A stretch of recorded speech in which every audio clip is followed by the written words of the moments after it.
Hey, what's up, YouTube land? It's your boy, Eddie Hill, the White Oak, Pennsylvanian toy collector. It's time for another Eddie Hill review.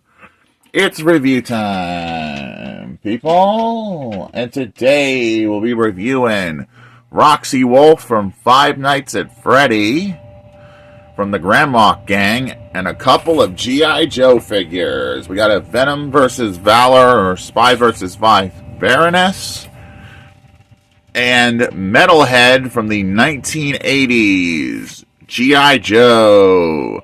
And this is my third 1980s G.I. Joe figure pickup. So yeah, I'm collecting more 1980s Joes. But once it reaches a minute, we're going to talk about, look at each figure. So yeah, a lot of cool figures I picked up, for sure.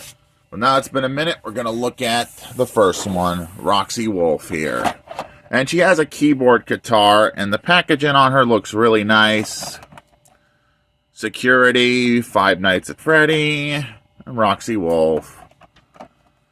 Here's the back of the packaging of all the other Glam Rock Gang figures to pick up. Chica, Freddy, Monty Gator, the Bunny Girl. But other than that, not a bad looking figure. But now we've looked at the packaging, we're pretty much done with it once I get Roxy Wolf out of her package prison. And she's a good looking figure, and she does stand up pretty good for a Five Nights at Freddy figure. She stands up amazing. She looks amazing. Well, let's look at this keyboard guitar. Man, it looks cool. It looks like an actual keyboard guitar from the 80s. But now that we've looked at the guitar, we're going to look at Roxy Wolf's articulation. She's got ball-jointed knees, which is nice. Ball-jointed hands, ball-jointed shoulders. Head is not on a ball joint, but it is pretty cool looking. The hair does suit Roxy Wolf very well. And she can hold her keyboard guitar. Probably how I'm going to display her if I can get her to hold it. Let's see. First things first. Grab it with the hand. And get her other hand on the keychain, on the keyboard. There we go. And she's almost ready to do that keyboard music instrument thing. And there we go. There we got Roxy Wolf ready to play her keyboard guitar and rock.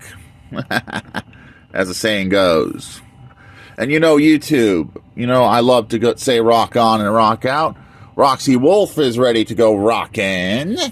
Yeah. Not a bad looking figure. But now we're going to get down to some comparisons with some other female figures I own. Because it's the first Five Nights at Freddy's figure, and dug out all my female figures. Because that's an important comparison. Here we have my Katara from Avatar: The Last Airbender. Katara is a little bit taller than Roxy Wolf. The girl from a Titan AE, she is bigger than her. This sci-fi elf girl with the machine gun, and she is in the exact same size scale, but she doesn't stand up very well. But she's still pretty cool next to Roxy Wolf. Of course, a older school figure like Andrea from Reboot. And the last female figure comparison I have is the fox hunting girl. I think this might be an old school Barbie for all I know. But yeah, it looks like something like that. And not some bad comparisons, if I do say so myself.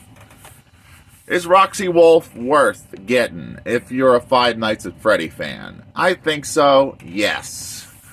But we are going to compare her next to the other item of review. Here she is next to the Baroness. And she is bigger than the Baroness. And now we're done with comparisons and done looking at Roxy Wolf. We got to go add her to the video game shelf.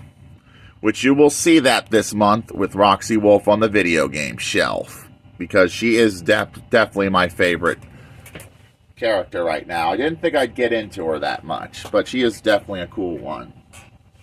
For sure. And now we're going to look at our 1980 Joe, along with G.I. Joe Venom vs. Valor. First, we're going to do the Baroness. The Baroness is really well done, really well painted. Articulation, she's got bendable knees, which is nice. Ball-jointed legs, which is nice.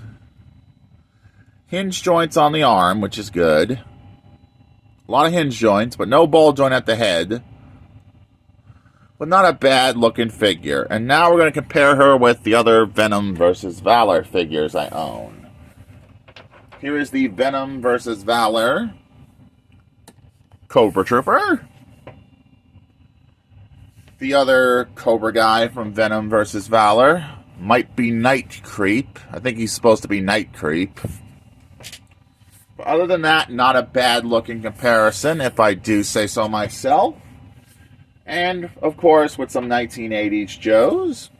Here is Baroness next to the self-prepared assault gunman from the 1980s G.I. Joe. Why not? Yeah, I say why not. And, of course, with Quick Kick. Why not? And there I say why not. And now we're done with those comparisons and done looking at the Baroness. We're going to look at the Metalhead. He would have come with a lot more accessories, but I got this guy for like $5 and he's missing his main accessories except for his helmet thing. But he's ready to go boom, boom, goes me Metalhead. I'm ready to go boom some G.I. Joes. I can't help but do impressions when it comes to my figures sometimes. Here is Quick Kick next to the 1980s G.I. Joe Series 2 Metalhead. And, of course, next to the only other 1980s G.I. Joe I own, the self-prepared assault gunman. And they look good together, if I do say so myself. Are these 1980s Joes worth adding to any collection? Yes. They're a lot of fun to mess around with, and they're so amazing. I'm definitely glad I'm picking up more of these. Will I hunt down any more in the future? Yeah. These guys are awesome, and I highly recommend these if you can find them. And that's all there is to say for this video. If you enjoyed this video as much as I enjoyed making it, please make sure to like, please make sure to comment, and don't forget to subscribe for more videos like this. And this is Eddie Hill, moving on and rock out YouTube land.